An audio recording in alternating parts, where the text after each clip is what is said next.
Hello, today we will be talking about the edge computing in space on the International Space Station for the DNA sequencing. My name is Naeem.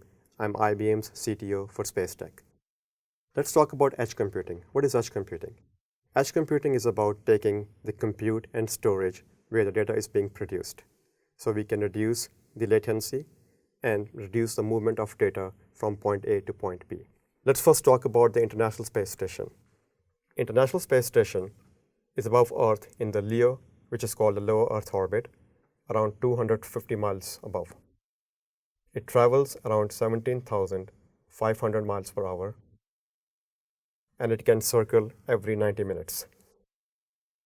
The way it communicates, there are satellites in the geostationary orbit. It's a constellation of these satellites from where it relays information back to the ground stations on the Earth, and the data goes into our data centers. That's all the mechanism of how the uplink and downlink works. Now let's talk about the DNA sequencing. So what is the DNA?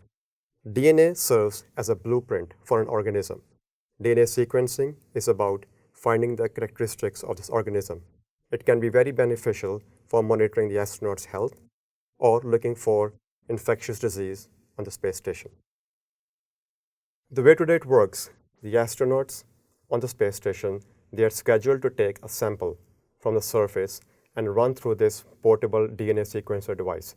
It's a physical device which is attached to a laptop. Once the run is done, it generates raw data, which can be several hundred gigabytes. Today, this data comes down via the satellites on the ground for processing, and this whole process takes some time.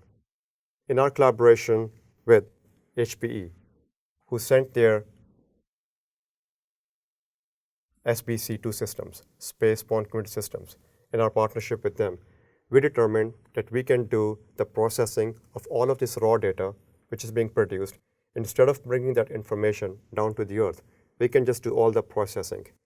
We utilized IBM Cloud.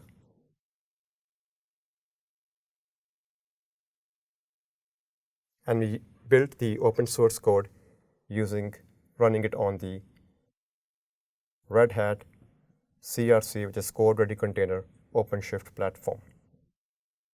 Basically, it's a set of containerized code which we built.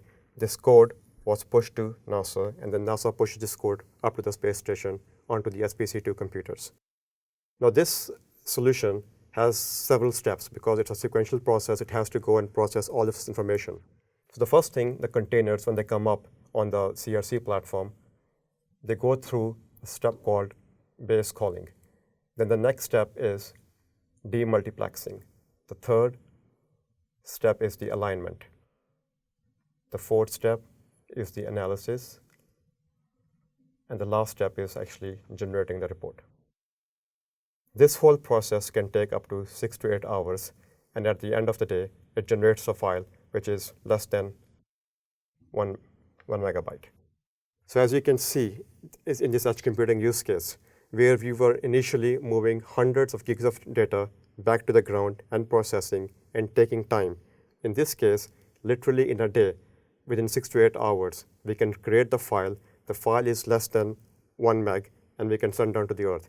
That's the resulting file which the scientists are looking for, and thus reducing the time, latency, preserving the bandwidth, which is very critical at the space station communications because there are many projects happening.